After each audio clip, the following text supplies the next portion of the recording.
Evelyn. Hai, aku Nael. Assalamualaikum, Shalom, Om Swastiastu, Namo Buddhaya, Salam Kebajikan.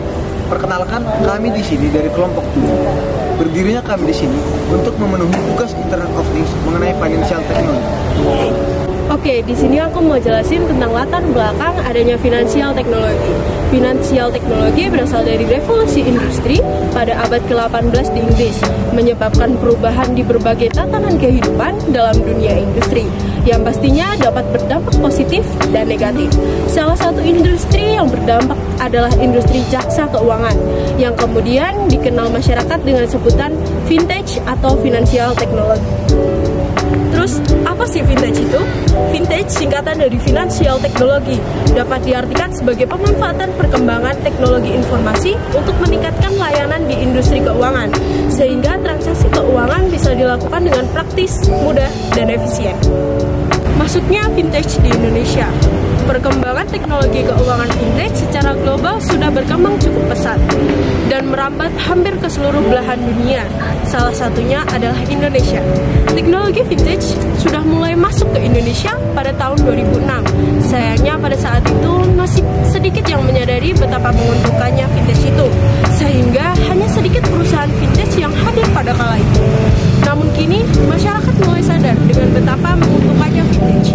Hal itu dilandasi dengan dibentuknya asosiasi vintage pada tahun 2015, di mana pada kala itu jumlah perusahaan vintage di Indonesia tumbuh dengan pesat.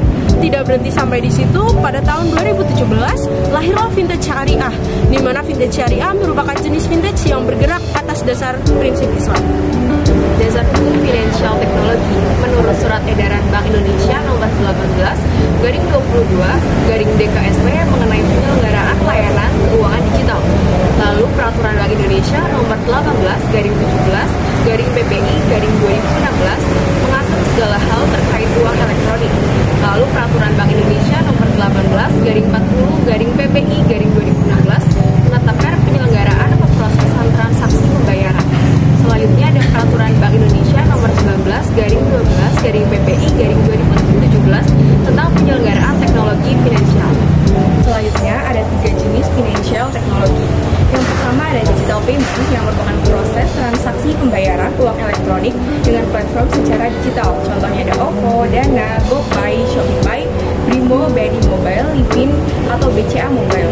Selanjutnya ada peer-to-peer lending dan crowdfunding yang merupakan perusahaan di mana menyediakan pinjaman dana dengan para pihak yang berinvestasi dengan memberikan pinjaman.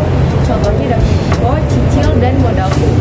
Yang ketiga ada account aggregator yang merupakan layanan yang dapat mengakomodasi seluruh transaksi tersebut melalui satu platform. Contohnya kca.com. Adapun kelebihan dari finansial teknologi, yang pertama, melayani masyarakat Indonesia yang belum dapat dilayani oleh industri keuangan tradisional, dikarenakan ketatnya peraturan perbankan dan adanya keterbatasan industri perbankan tradisional dalam melayani masyarakat di daerah tertentu.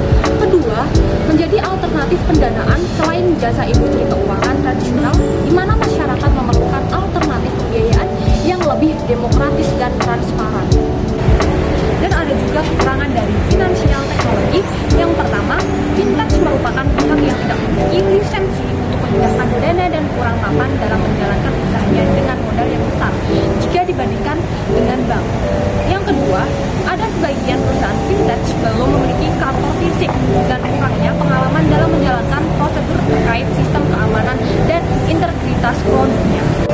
Jadi berdasarkan penjelasan di atas, dapat kita tarik kesimpulan atau konklusi bahwa finansial teknologi merupakan teknologi yang sangat berguna, di samping dari sisi negatif.